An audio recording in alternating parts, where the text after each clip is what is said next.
So,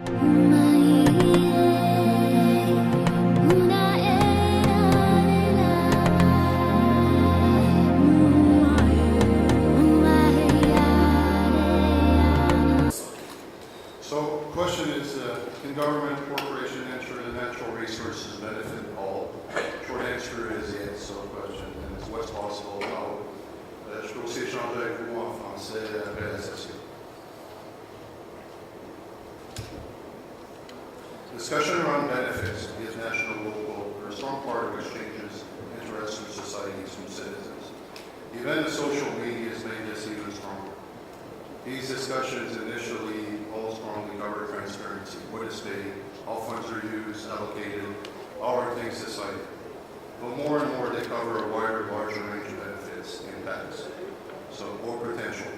So the industry is wrestling with fairly complex matters, and it felt that it was something missing. Felt that there was much that wasn't well understood. And it supported some significant research. So a lot of what I'll share with you is insight from my own direct experience, but also from a lot of knowledge and insight that I gathered through a number of reports. For example, recent work in Quebec showed that the supply side impacts were really largely misunderstood and underestimated. The economic activity related to mining in the Montreal region is seen to be as high as the direct extraction and process activity in the province. Some even say it's larger. So really the mining capital of Quebec is in Montreal. This study really only looked at the impact from activity from Quebec-based operation, which leaves untouched export international contribution. There's other work currently being done in other areas that one should be looking at. So when it's published, so in North Africa, in West Africa, and Central Africa, they all have the scale, the scope, potential of Quebec or more. Literally tens of thousands, hundreds of thousands of employees, thousands of small, medium-sized corporations. What's clearly emerging from all this work is a more constructive understanding of the possibility of some models and outcomes. But really underlying on this is still a search for more understanding. There is a large body of knowledge that's being more widely dispersed as more and more corporations report back on such things under more or less formal mechanism. But here again, it's a poorly tapped source that's changing, so let's stay tuned to better understand what's happening. A couple common themes recurring. The presence of trade commercial practices, intermediaries that add little real value, add costs and delays, and can actually add to the risk of damage or handling storage. This often forces direct outside purchases. So this is something that we need to work with post-country governments. Some key example of direct purchases: electromechanical maintenance, fleet maintenance, lab support, parts-related logistics, catering. So there's a wide range of areas that are going in. There's another warning that often comes up around areas where there's mainly subsistence agriculture, and it seems to be easy to miss this. It really needs to be better understood. You can't just side in local sourcing, commit and buy food locally. In a few cases, this may well please enrich a few key individuals or families, but what we've seen is examples when it wasn't properly understood, where it's hurt the collective. Because it's a subsistence agriculture, what it can do is actually bring more women, more children to the fields, to harsher working conditions. It'll keep even more kids out of school, and it'll make access to the population to key staples even worse. So in some cases, mines have made commitment, and then they've had to face a disappointment of local businesses, leaders, because the mine felt sourcing food locally would just hurt people too much, so they went outside, and they really end up in a rock and a hard place. These things need to be looked at early. Labor forecasting is another area. Poor planning, lacking consideration for cultural factors, work ethics, have taught us to be worried of quotas. You can't just think people will step up, show up, and stick around. We've seen that in Canada in some places, in other places. Certainly the construction phase is an area that's been leveraged to shape, develop long-term supply capacity, employment. So that's an area that can really be better leveraged. There's some good examples of this. The need for local businesses to manage higher standards of delivery, quality assurance.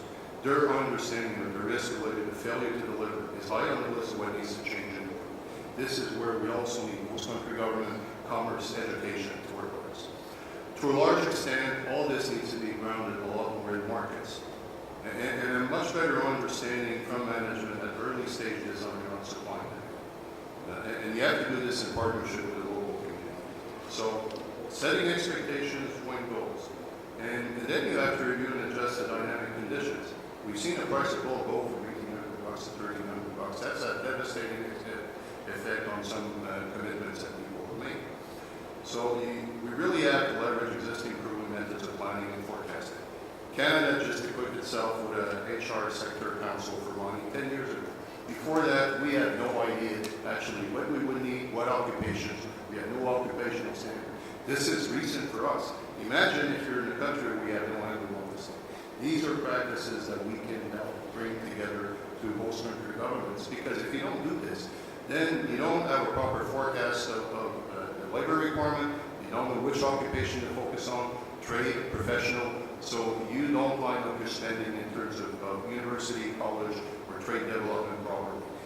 This is not rocket science. There's existing expertise, there are existing models, and Canada's got great practice and great institutions to bring to the partnership. So another example is how do you leverage infrastructure? How do you design more collectivity, more community engagement? These are assets that can provide energy, water, IT, more logistic capacity. They can develop markets. They can provide access to new markets. They're all grounded in PPPs and the development of entrepreneurial small, medium-sized enterprises. This is as well a challenge for a lot of countries that don't have the culture. And again, Canada has done a really good job developing small, medium-sized companies. We have institutions that can help. There are partnerships on the woods. What it also does is bring back into focus higher transparency of the value chain. How do you improve commerce, barriers to incorporation, make sure it's value added. One big challenge is the norm of digital business. Our modern mining companies do business, digitally. Well, you end up in some regions, in some countries, that doesn't exist, that access is not possible. So you have to look at the context, and you have to look at how you introduce this slowly. And in some places, we have to go back to paper and faxes, and snail mail. So training, development, and bidding practices, and also you structure longer-term supply contracts all need to be part of the negotiation process. And another key strategic element that needs to be incorporated is the experience and capacity funding from development organization that can support entrepreneurship, that can support women organization. The likes of CIM, CESO, Greenland. They've been tested with large projects. They've also been tested with smaller ones. It's a critical strategic ingredient of future success. There are consulting engineering models that can allow for this if the requirement is laid out up front. So, for example, Madagascar, Turkey, Burkina, Peru, longer list. This is a session by itself. In Canada, some of our original communities have shown great leadership.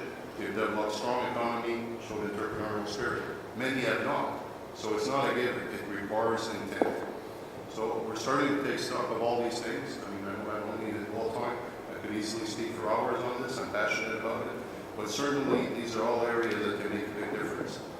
This is a collective challenge for CIM in Canada, ASEAN in Australia, South Africa, and we are all working together because this is becoming really a global challenge collectively. This is not just something we face. We need to bring the local landscape together. And transparency at the end. EITI is really falls way short of what's required for disclosure. The work that MAC, PDAC, and in Canada have published what you pay, revenue watch is showing the way. We need to go further than just disclosing these revenues. The local community needs to be part of it from day one. We need wide access, safe places for the people to come to the table, and we need to do this in a dynamic way, so continuously evolving. If we bring people together properly, we have mechanisms that have proven how they can do this, we can really all end up in a much better place, and we can leverage mining potential, extractive potential to make a real difference. And when you look at camps like Val-d'Or, Sudbury, you look at the North Shore, they've been around for 100 years. So when people say, mining is unsustainable, well, I fail to see places in Canada where it's not. So if we help, working with other countries and corporations, create the right vision, and really scope it out properly, mining's forever. So I'll leave it at that. Thank you for